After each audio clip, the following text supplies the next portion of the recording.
nabad saaxiibayaal meel walba aad joogtaan soo dhawaada. Halkani waa Maariya Xuseen oo alaab aad uga barateen arrimaha dhiirigelinta iyo ganacsiga.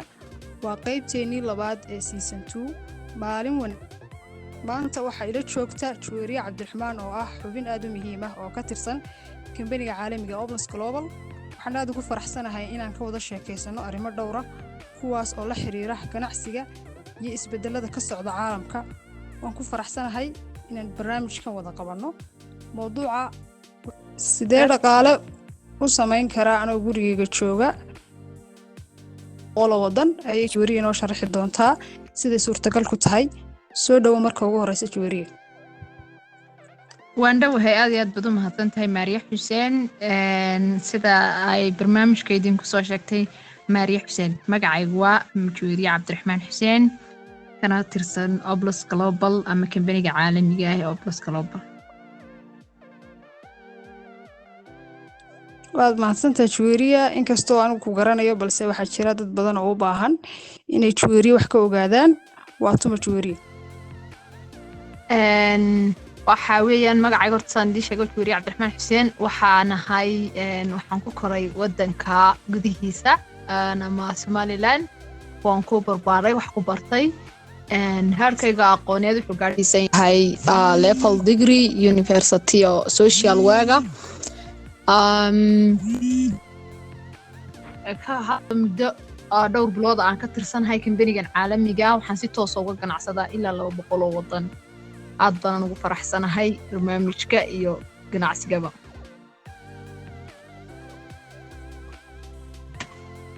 waad mahadsantahay Juweriya mar kale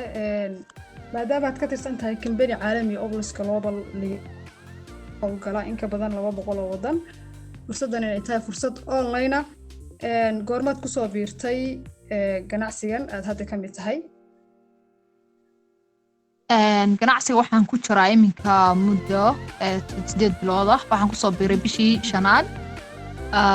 21ka muddada kooban ee aan ku jirayna waxaan dhaliyay isbedelo waaweyn iyo yacni wax ku oola oo aan ka gaadhay ganacsiga online-ka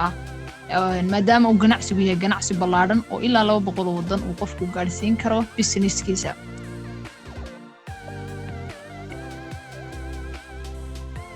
okay maadaama labadii sano ugu dambeysay dadku soo fahmayeen fursadaha online-ka ka jira iyo qofku dhaqaale uga sameyn karo soo gurigiisa jooga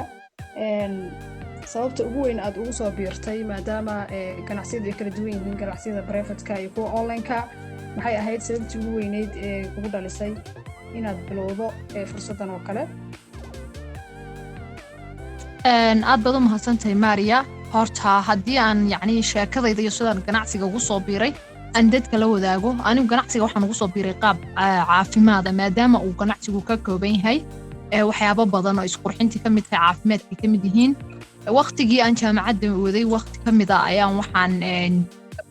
doonay amaan u baahday maadaama waxaan Facebook friends ahayn inanka ganacsata ganacsigan oo online-ka ku jirta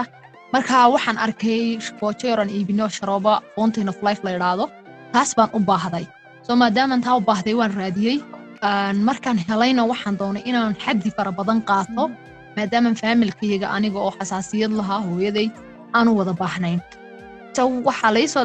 bandhigay maadaama ganacsigan yahay yani fursado badan buu ku siinayaa waxa laga yaabaa qof lacag haystay qof aan lacag haysan buu ka faa'iideysan karaan discount kala duwan baa website-ka lagu iibsan karaa waxa la soo bandhigay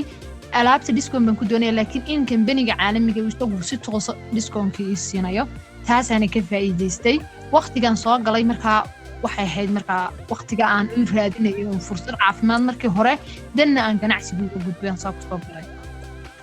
aad baad u mahadsantahay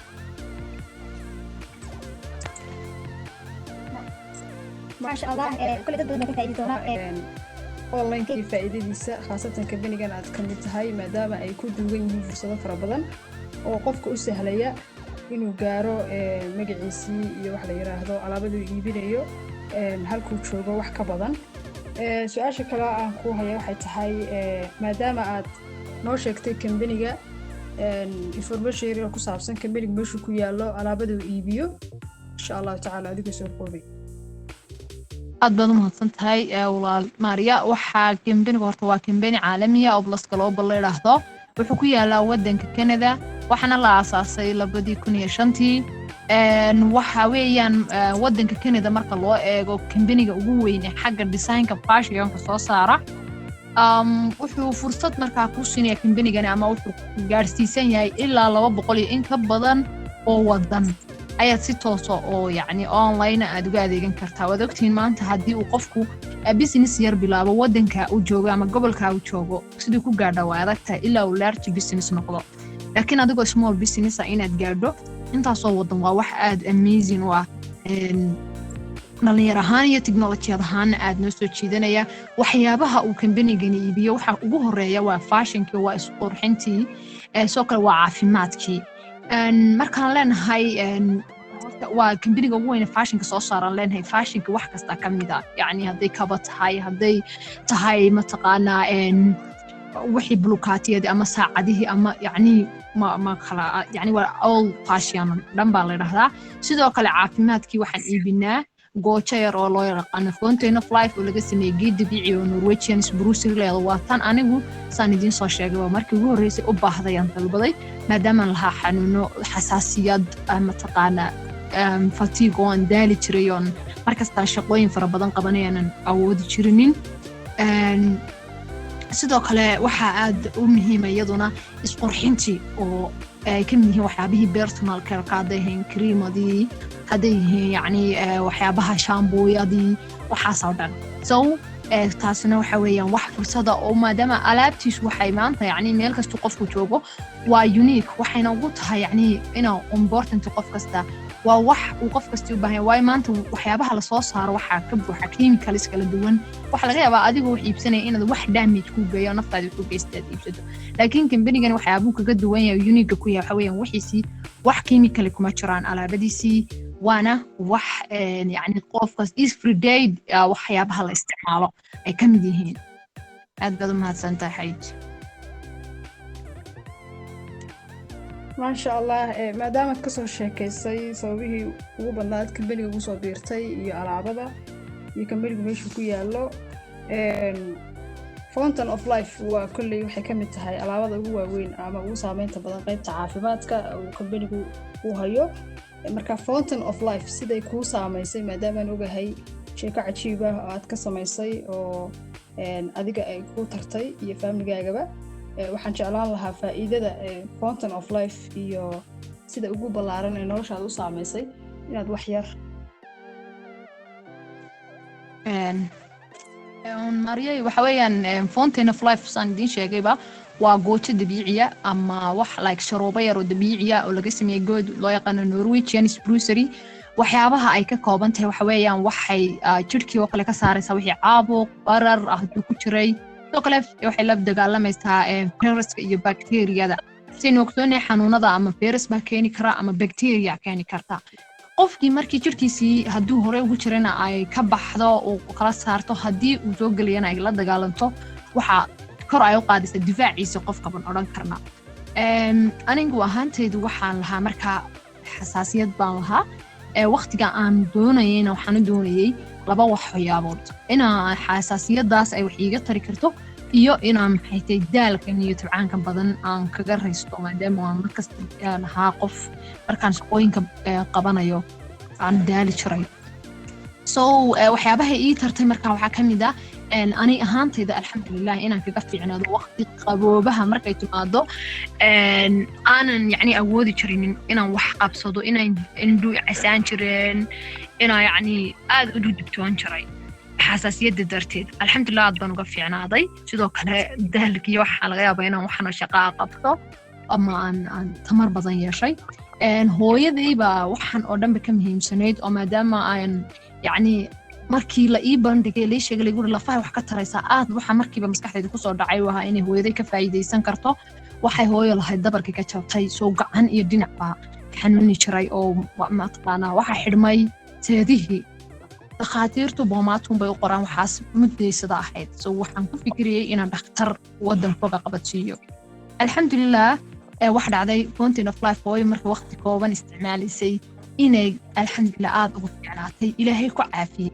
oo waayo haddii ilaahay biyacad kugu caafiyey waa wax ilaahay kugu caafiyey alxamdulilah marka ilaahay baa ugu soo dhiibay baan oran karaa hooyo gacanteedii maanta ay wax kasta ku qabsan karayso laga yaaba markii hore inaan masar qaban karaynin oo ay xataa gacantii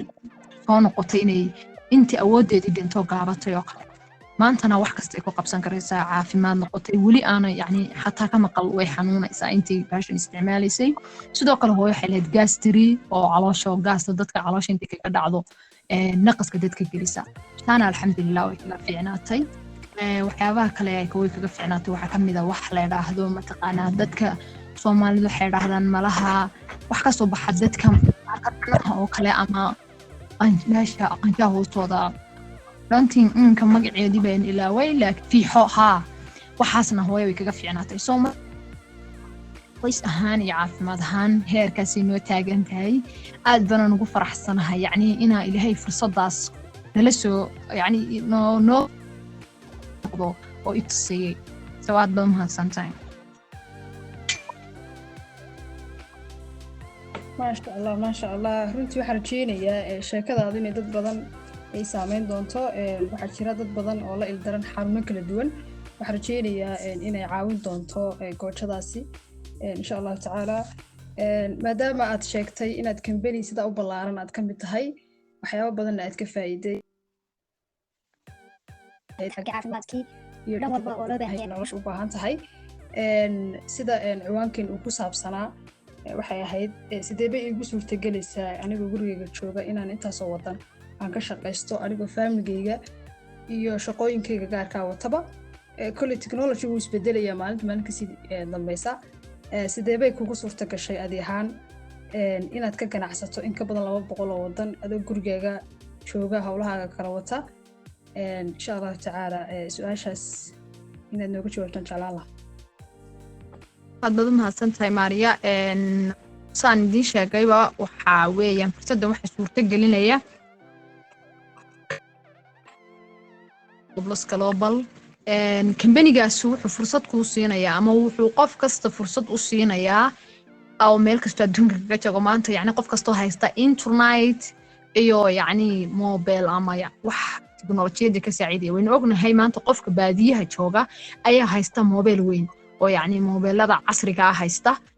internetkiina maanta data wada shaqeynayso telesom data isticmaalaya doon qofkii soo marka fursaddan aniga horta teknolojiyada ay saaciday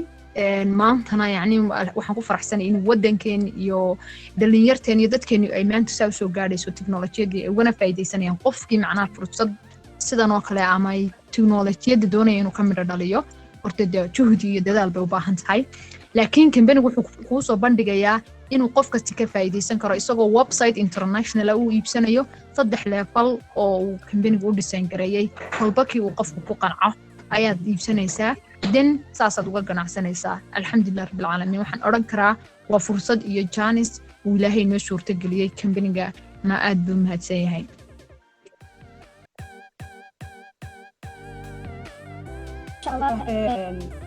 waxaad ka mid ahayd 100 qof oo bishii la soo dhaaftay October ku guuleystay dadka ugu shaqada wanaagsan ee company-ga kulley sidan ka warhayo qaabab kala duwan ayaad dhaqaalaha u sameysaan marka waxaad ka mid ahayd dadkii dhaaftay guuleystay arrintaas maxay kaaga dhignay wallahi Maria arrintaas waxay arrin aad igu weyn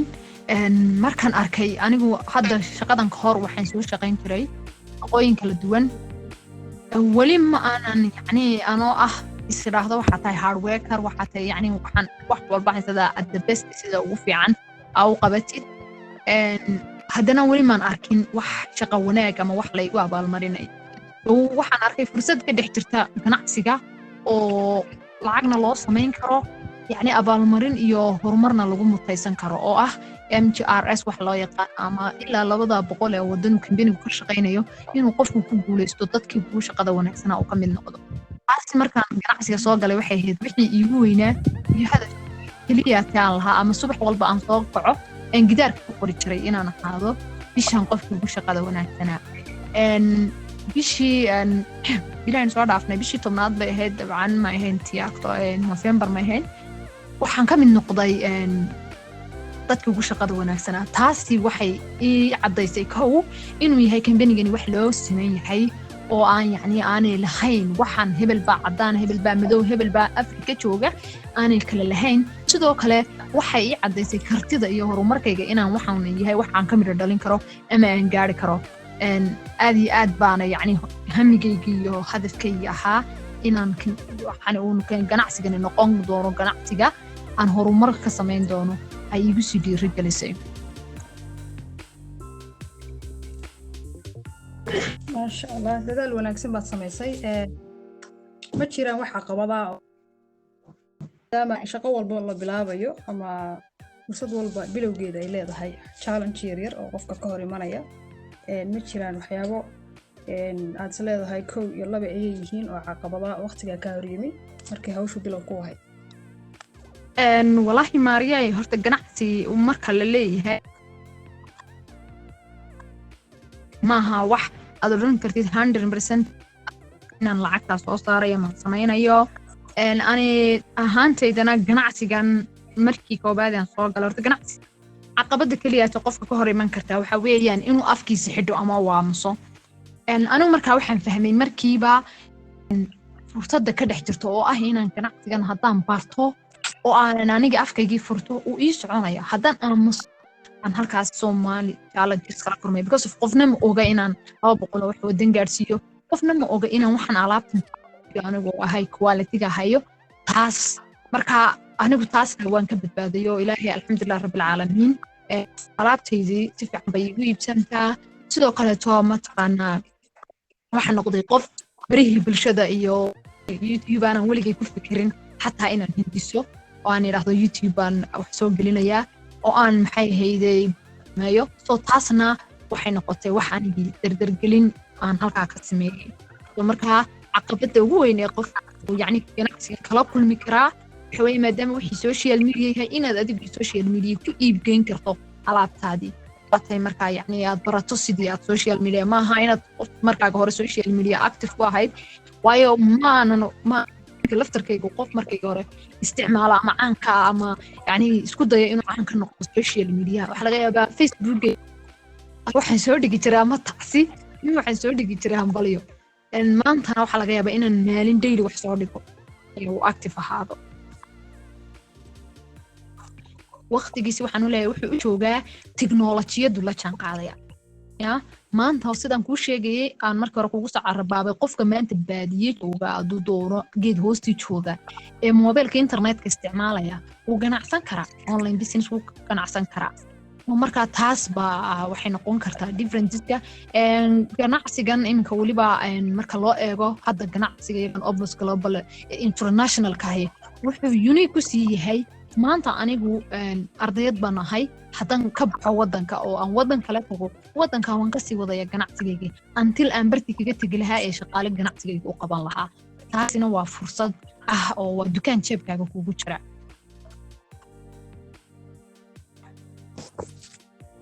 waxaan oran karaa waa isbedel inoo soo kordhay maxay tahay talada ama fariinta aad u jeedinayso qof walba uu ku dhageysanayo ama ku daawan doono waxaan kula talin lahaa horta haddii horta qof kastoo hami leh qof kastoo doonaya nolosheena horumar ka sameeyo qof kastoo doonaya inuu yacni maanta ganacsi sameeyo waxaan odhan lahaa ganacsi online samayso ganacsi online naftaada ku horumari waayo ganacsigan online kira kaamayo shaqaale kaama doonayo waqti yacni ahoo maanta intaad meel u fadhiisato tiraahdo anigu dukaankii baa ii furan kama uma baahnid adigoo baska la socda adigoo shaqada jooga adigoo gurigaaga jooga adigoo carruurtaada kala wata adigoo iskuulka geynaya taba waad shaqayn kartaa oo yacni ganacsigaagina waqti waad gelin kartaa maalintii 2 saac 3 saacad ayaa kugu filan oo kala duwan oo mid walbaad xaalad gaara ku sugan tahay ayaad ganacsigaagina ku horumarin kartaa so waxaan odhan lahaa waa isbedel dhab ah meel laga gaadhayo lagana samaynayo laga faa'iidaysto waana wax waqtigiisii jooga يعني waxaa jirta markasta waxyaabaha aan isticmaalo waxa kamid ah inaan idhaahdo inta yani waqti badan oo kale aad gelin lahayd ama yani wax ka fikiri lahayd dhaqaaq waxaan samee sidoo kaleeto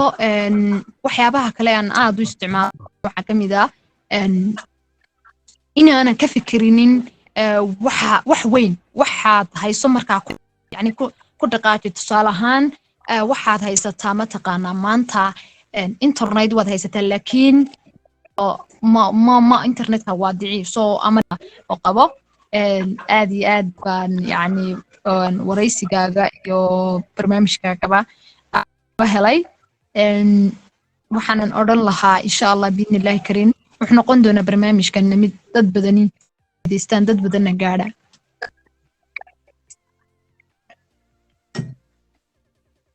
insha allah inuu waxaa jirta number aan businesskoo kale ugu talagalay oo mataqaana waxa weeyaan 499 ama 499 eber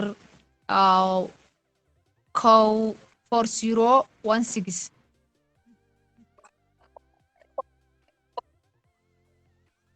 ma jiraan website lagala soo xiriiri karo ama dhanka Facebook ama xagga social media waxaa jira pagekayga oo ah Tueria online business waxa weeyaan Facebook page sida website-kayga haddii la booqan karo cidii booqan karta iyaduna waxa weeyaan www.tueria online business